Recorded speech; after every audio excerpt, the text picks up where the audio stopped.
You could walk into a room with Kelly Slater and Tom Curran and tell them straight, you guys don't got a better surfboard than me.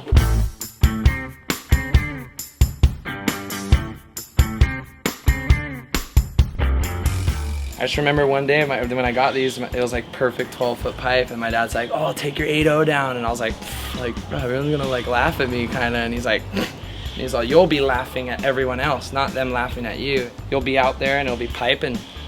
A wave, big wave will go over here, over there, somewhere where usually when you're on a small board, you're like, oh, okay, they can have that, they could, but with the big board, it's almost like you're surfing like Riviera or something. You're like, oh, the thing's way over there, I'm gonna go right over there. And if I'm a little too deep, I'm still gonna go. And if I'm on the shoulder, I'll take off and go right for a little bit and come back left. Like, it just turns it into like a big playground pipeline.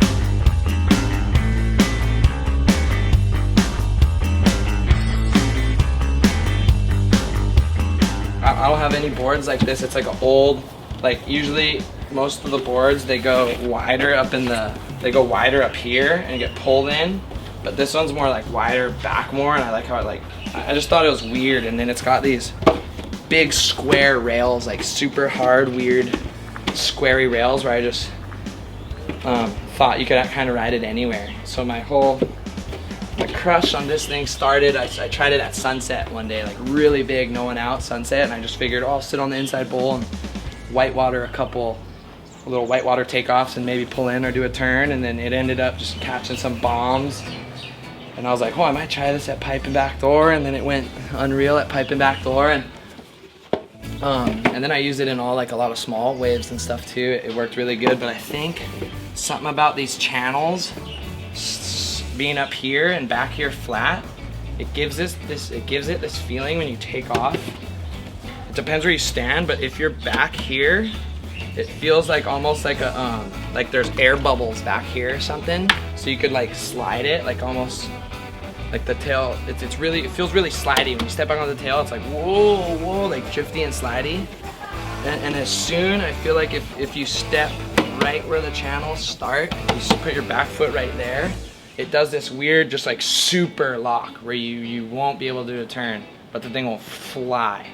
So I really like taking off and kind of like starting here and acting like I'm stalling, but you're just riding really, but you feel the air slowing you down. You're like, whoa, whoa, whoa. And then right when you're about to get too deep in the barrel, you just step back up, or right when you're in the spot, you step up and you just give it a couple hard drives and the thing just shoots.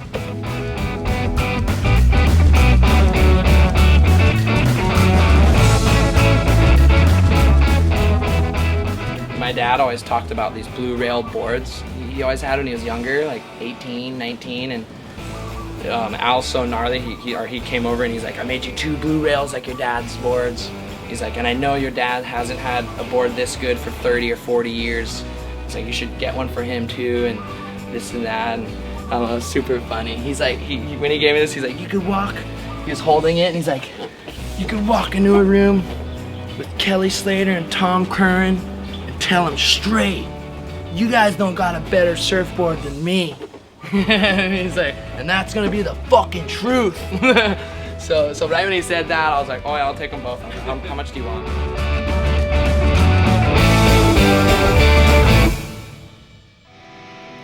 So I actually looked at this board for a long time, and I had it for maybe 5 months before I used it, and then I was going on a trip to Indo on Rip Curl and stuff, and I knew I was gonna meet up with Tom Curran, so I figured I'm gonna bring this board just in case he wants to ride it or something. And first day he came in, I kind of like walked out with it, act like I was gonna go surf. And Tom's just like, what is that thing? And I'm like, here, check it out. And then put it under. He's like, it's hand shape, hand shape.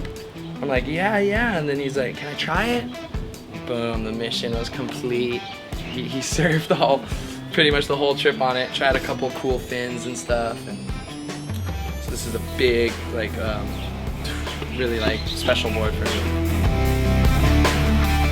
I was doing the tour like the last couple of years, and I'd show up to all these contests and I'd do like pretty good, but I don't know, something about a couple times I'll be like, Dad, I wish I just had like one of your old board bags. So I wish I had like a board bag that you brought to a comp. Told me about how a small wave board looked and felt like and stuff, and then I just instantly like called Matt and was just like, I want to make like a board for the slop, and kind of like we put a couple little 80s and 70s and 90s or whatever, a couple things to it, and then he just made it into a mental board. I just kind of splurted a couple little ideas to him, and he just killed it.